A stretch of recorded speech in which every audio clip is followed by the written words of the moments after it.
So guys, we are now cleaning the chain of the Desert Storm 500, and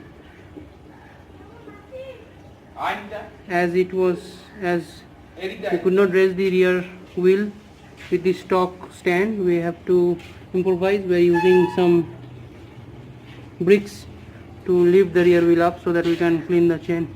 Let's go to that side.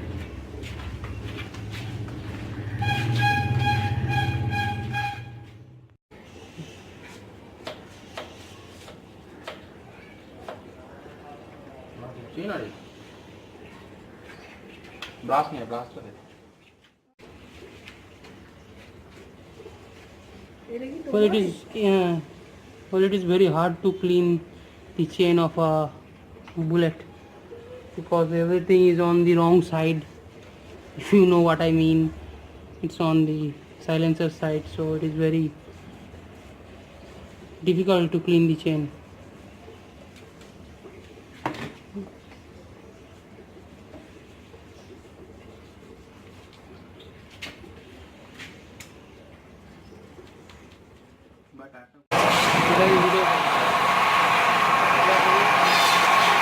জল লাগবে।